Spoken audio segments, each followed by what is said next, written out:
मगरमच्छ और बंदर। बहुत समय पहले गंगा नदी के किनारे एक चालाक बंदर रहता था।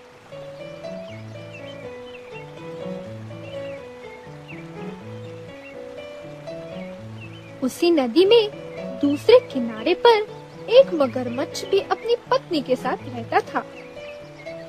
एक दिन मगरमच्छ की पत्नी बहुत बीमार हो गई। उसने अपने पति से कहा कि वह कुछ अलग और स्वादिष्ट भोजन करना चाहती है। बहुत देर सोचने के बाद उसे उसके पति के मित्र बंदर की याद आई कि क्यों न आज वह अपने मित्र का कलेजा खाने के लिए ले आए।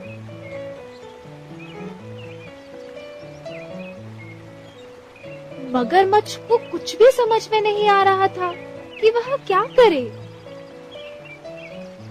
परंतु उसे अपनी पत्नी को भी निराश नहीं करना था। ऐसा सोचकर मगरमच्छ अपने मित्र बंदर से मिलने नदी के उस पार गया और बंदर से बोला कि तुम हमेशा नदी के इस तरफ ही रहकर इन फलों को खाकर ऊब नहीं जाते?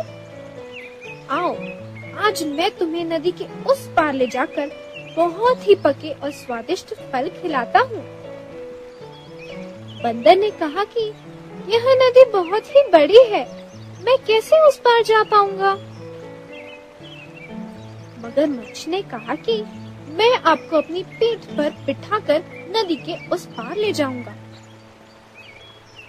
और जब तुम फल खाकर संतुष्ट हो जाओगे, मैं फिर अपनी पीठ पर बिठाकर तुम्हें वापस ले आऊंगा।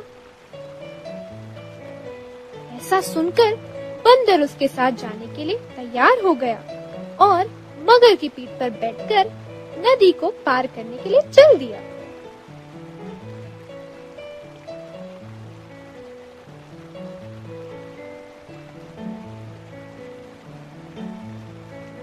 अब मगरमच्छ ने बंदर को बताया कि उसकी पत्नी बहुत बीमार है और वह उसका कलेजा खाना चाहती है। ऐसा सुनकर बंदर के होश उड़ गए और उसे लगा कि उसने मगरमच्छ पर विश्वास करके बहुत बड़ी गलती कर दी है। बंदर ने बच निकलने के लिए एक तरीका सोचा। बंदर ने मगरमच्छ से कहा, तो तुमने यह बात मुझे पहले क्यों नहीं बताई? मैं तो अपना कलेजा पेड़ पर रख आया हूँ। उसने मगरमच्छ से कहा कि उन्हें कलेजा लेने के लिए वापस नदी के उस पार जाना पड़ेगा। ऐसा सुनकर मगरमच्छ बंदर को लेकर वापस पेड़ के किनारे चल पड़ा।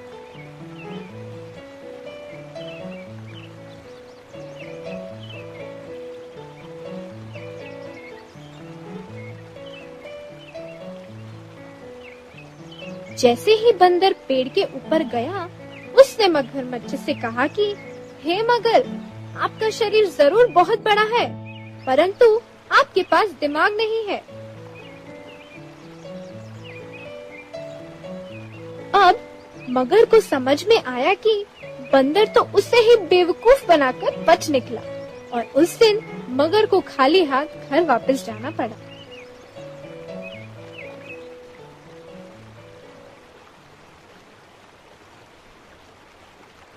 सारांश: बुद्धिमत्ता से काम लेकर हम बड़ी से बड़ी मुसीबत से बाहर निकल सकते हैं।